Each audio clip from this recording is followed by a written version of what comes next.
Fernando Haddad esteve durante todo o dia com o ex-presidente Lula na carceragem da Polícia Federal em Curitiba. Eles decidiram que não vão realizar a substituição do nome de Lula por enquanto. O TSE decidiu na madrugada de sexta para sábado que Lula está inelegível, não poderá concorrer à presidência da República neste ano e que a substituição deve acontecer em até 10 dias. De qualquer maneira, então, Fernando Haddad disse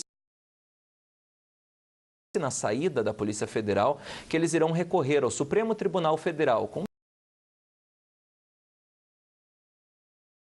pedido de liminar para que Lula possa continuar fazendo campanha e que seja o candidato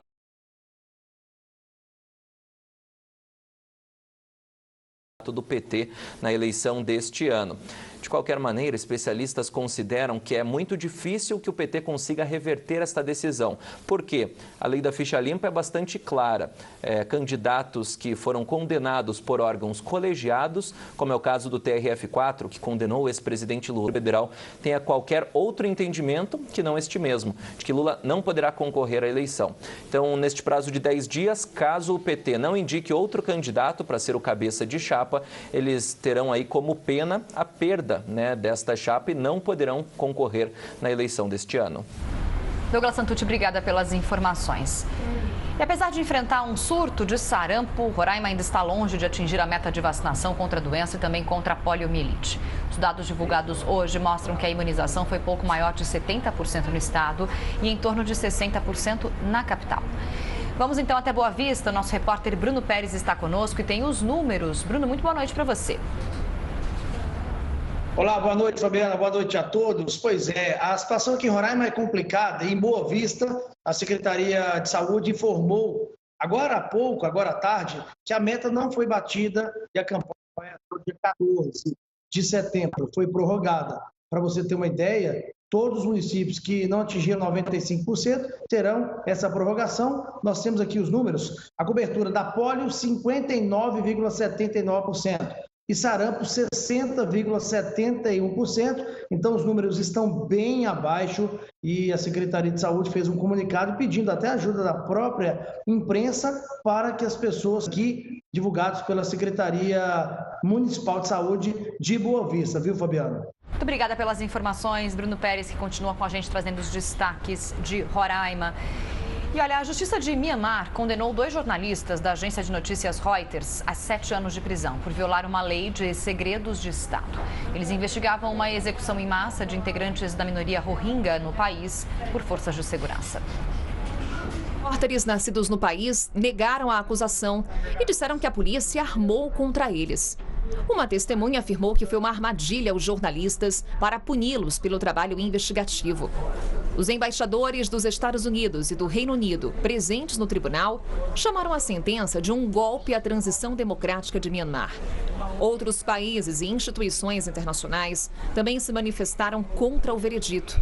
Um representante da agência Reuters chamou as acusações de falsas, feitas para silenciar a investigação e intimidar a imprensa. A crise e a perseguição contra a minoria Rohingya fez com que milhares deles fugissem do país.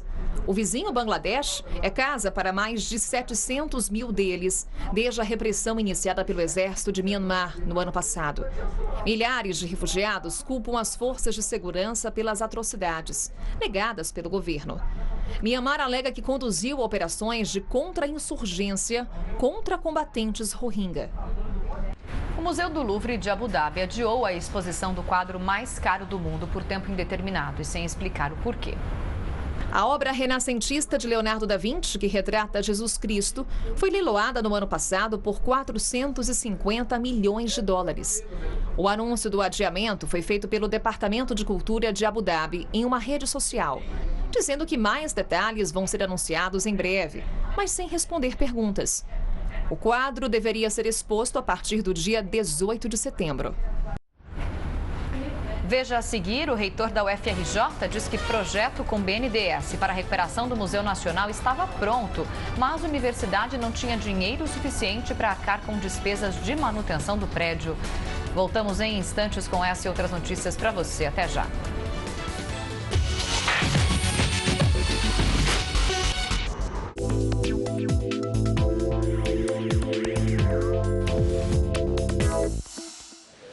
Olá, assinante do Band News. Está começando a coluna Giro Business.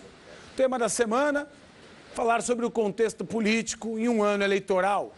Realmente um tema importante, dado o atual momento que o Brasil vive. Na minha companhia, o cientista político e sociólogo Antônio Lavareda, que junto comigo está aqui para promover este tema, o que de fato, Lavareda, se faz bastante importante no atual momento do país. Muito bem-vindo ao Giro Business. Prazer estar conversando com você, Sérgio, e com os espectadores do Band News. Vamos falar a respeito da atual reforma política, aprovada em outubro do ano passado, em outubro de 2017, e as suas consequências para a gestão pública. Se você me permite, Lavareda, vou chamar uma reportagem que conta a respeito para que a gente possa falar mais sobre o tema. Em outubro do ano passado, foi aprovada a reforma política. Entre as mudanças que já valem para essas eleições estão o limite de gastos e a criação de um novo fundo, o Fundo Especial de Financiamento de Campanha. E continuará a existir o Fundo Especial de Assistência Financeira aos partidos políticos, mais conhecido como Fundo Partidário. Já a extinção das coligações partidárias passará a valer somente nas eleições de 2020. Lavareda, eu queria que você... Uma política digna desse nome, mais uma reforma eleitoral localizada, mas com efeitos positivos. Não é? O primeiro deles, acabar com coligação nas eleições proporcionais. E isso é importante para desincentivar a fragmentação partidária. Segundo lugar, criar uma cláusula de barreira, ou seja, na verdade, nós podemos dizer, criar um patamar de acesso. Os partidos, para terem acesso à representação no Congresso, nos parlamentos, vão ter que ter um número mínimo de votos distribuídos por 9 estados, distribuídos uma boa porção do território nacional. Isso também é positivo, evita agremiações excessivamente regionais ou localizadas em poucos estados. Terceiro lugar, fundo eleitoral. Muita gente critica o fundo eleitoral, Sérgio, mas nos países da OCDE, ou seja, no mundo desenvolvido, praticamente todos, com 2 exceções, Grã-Bretanha e Holanda, neles o predomínio é do financiamento público das campanhas. Nós tivemos problemas revelados dentro da Operação Lava Jato, problemas com o financiamento empresarial. Eu sou daqueles que acredito até que o financiamento empresarial possa ou deva vir a retornar daqui a alguns ciclos eleitorais. Mas nesse ciclo era algo que a sociedade não processaria muito bem. Então, o financiamento público, a bem dizer, dessas eleições também foi algo de positivo, Sérgio. Lavareda, quais são os pontos que faltam, que devem ser assistidos e eventualmente devem ser implementados para uma reforma política mais importante, que beneficie mais os eleitores, o Brasil como um todo, e menos os políticos e os interesses partidários? Olha, Sérgio, 2 coisas são fundamentais. Uma mudança do sistema eleitoral, né? Isso vai ser da maior importância. E quando eu digo que são 2 coisas, é porque esse sistema eleitoral hoje que enfraquece os partidos e distancia os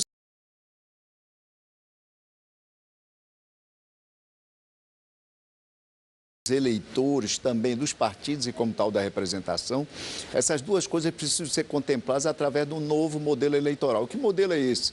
Não deve ser nenhuma invenção tupiniquim. Já existe esse modelo no mundo, que é o modelo alemão, modelo distrital misto, onde o cidadão vota 2 vezes para eleger o seu deputado. Ele vota num candidato, né, que ele conhece, porque é um candidato que disputa só ali naquele distrito, como se São Paulo, por exemplo, fosse dividido em 70 distritos e os candidatos disputassem dentro de cada um deles, todos os eleitores praticamente conheceriam e fariam boas escolhas. E o segundo voto é um voto partidário, ele vai escolher qual é o partido que ele quer que o represente no parlamento. Com isso, você tem 2 choques efetivos. Você tem um choque de proximidade, aproxima o representante do representado no voto distrital, e um choque de partidarização da sociedade. A sociedade, as pessoas vão torcer e acompanhar o desempenho dos partidos efetivamente. Hoje eles votam em deputados que não sabem sequer a que partidos esses deputados pertencem, Sérgio. De fato, uma mudança relevante, como você muito bem colocou, já é implementada em alguns países e o sucesso é assertivo, é percebido. E assim se tem mais legitimidade no voto e no reconhecimento dos legisladores. Na minha companhia, o cientista político Antônio Lavareda. O tema da semana, o contexto político nacional e a sua representatividade mediante ao momento eleitoral.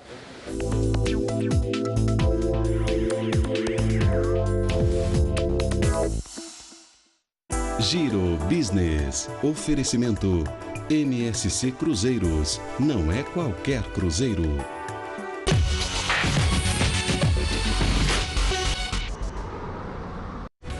Bombeiros fazem rescaldo do incêndio que destruiu o Museu Nacional no Rio de Janeiro. Trabalhos devem durar de 2 a 3 dias. Repasse federal para a instituição encolheu R$ 336 mil em 4 anos. Também no Rio, 40 pessoas ficam feridas depois de ônibus tombar no aterro do Flamengo, na zona sul da cidade. Passageiros disseram que o motorista tentou ultrapassar uma viatura da polícia. Nenhum dos estados brasileiros atinge meta do Índice de Desenvolvimento da Educação Básica para o ensino médio. O Ministério da Saúde prorroga até o dia 14 de setembro a campanha nacional de vacinação contra a poliomielite e o sarampo.